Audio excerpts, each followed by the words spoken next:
Stå på den her da. Ja, og så gir jeg deg siden fra med 2 minutter. Yeah.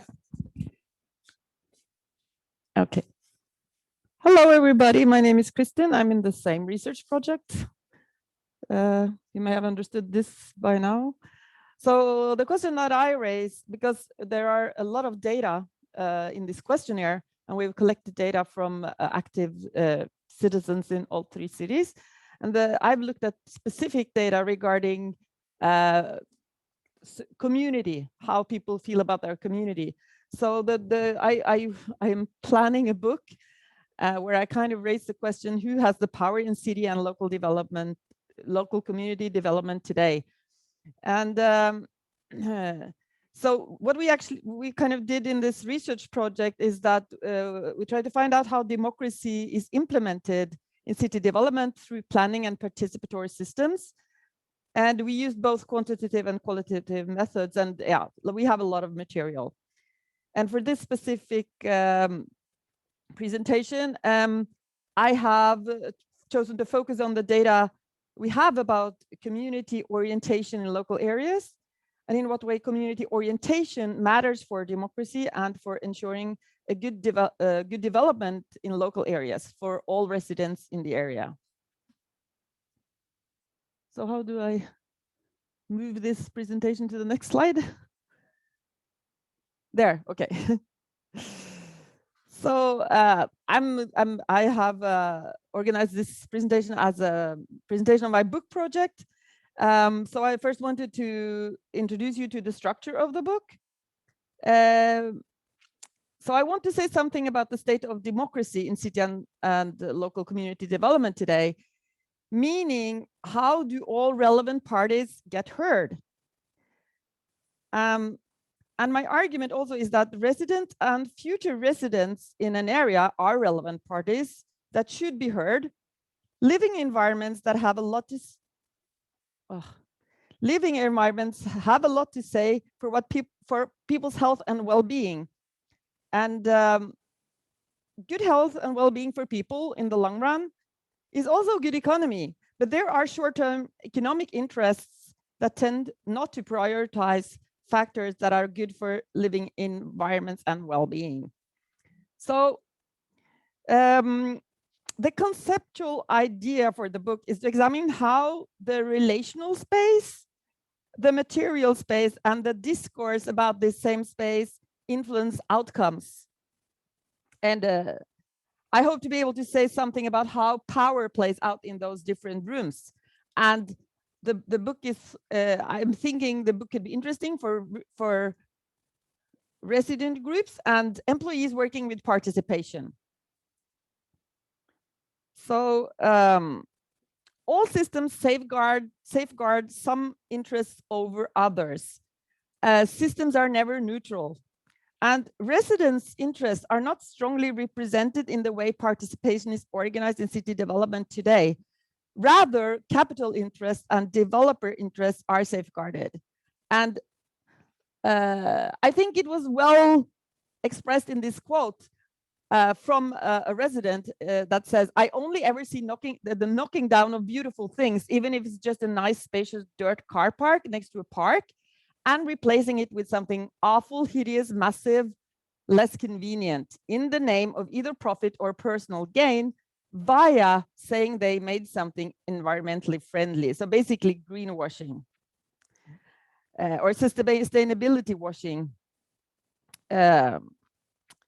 So all this talk about participation, is it really pretend democracy serving the privileged and capital interests rather than residents in the area or future residents in the area, or the silent voices?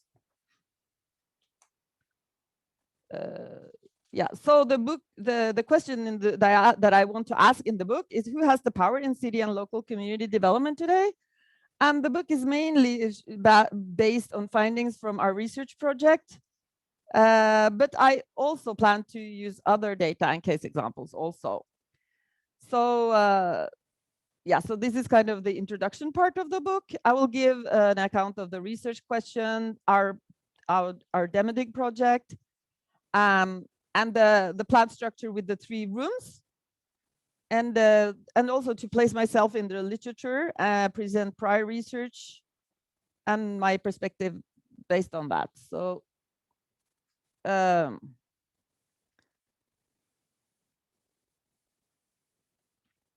yes, so well, this is more about how it's.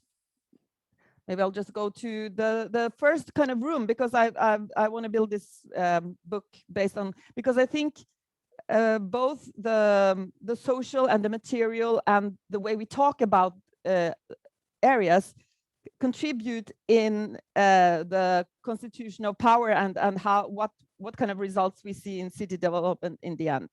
So the book starts with the social room, and I plan to use Putnam, Bourdieu, and a colleague of mine told me you should look into Fritz Sharp, and because he focuses on how organized interests use social capital for power.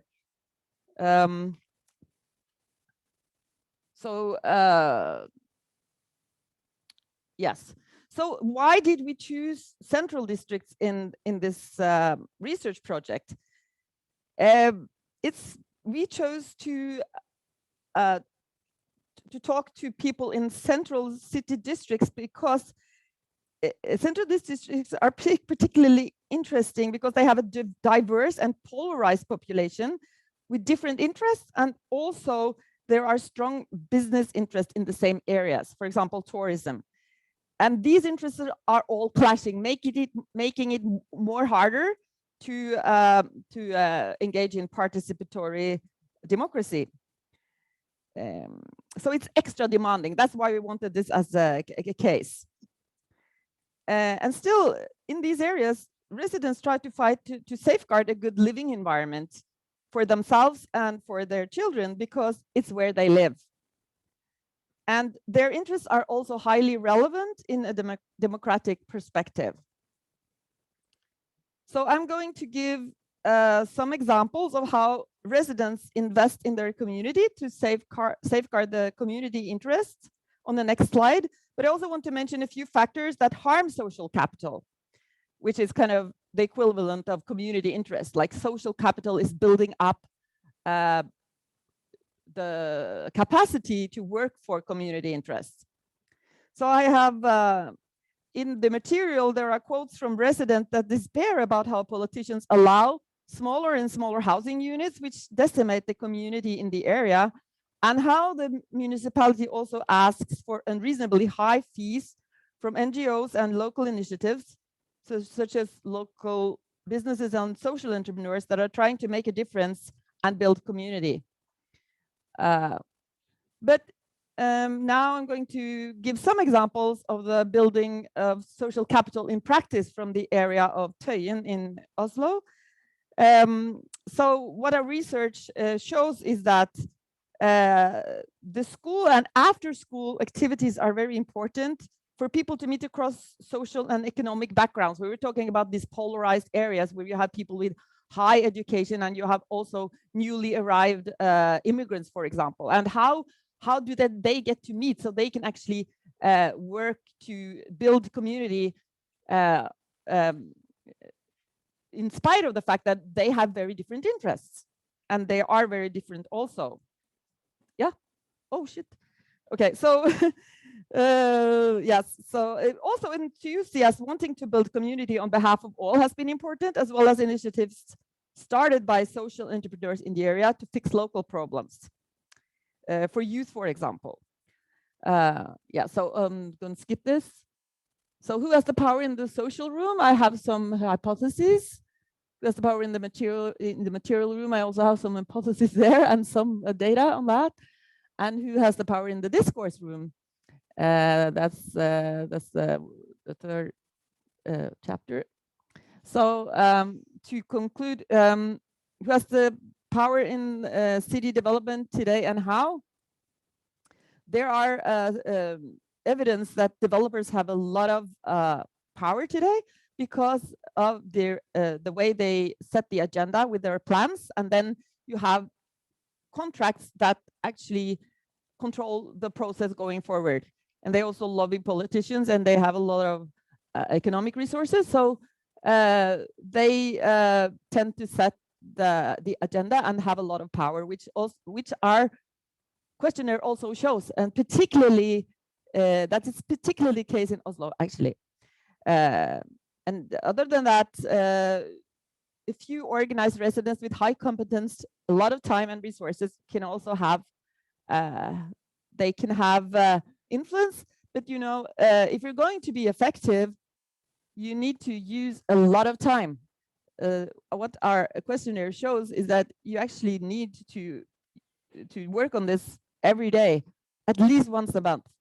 And it is, and the people that have had the possibility to use that much time, and these people also have to have a lot of competence and also understand the way civil servants think and speak, and how politicians think and speak. So you have to be a highly competent person, and you have to use a lot of time. So oftentimes this is professionalized. You have interest groups that pay for a person to do this work, and that is not that is not what, you know, silent voices do not have that type of capacity, people with less resources.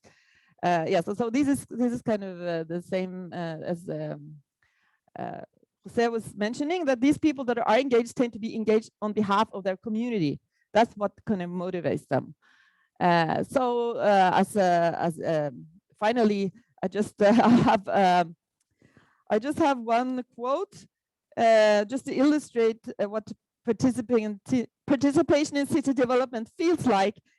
It feels like public authorities steal time and organize participatory activities just to tick the box that they did the participation. So is this a system ripe for revision? Thank you.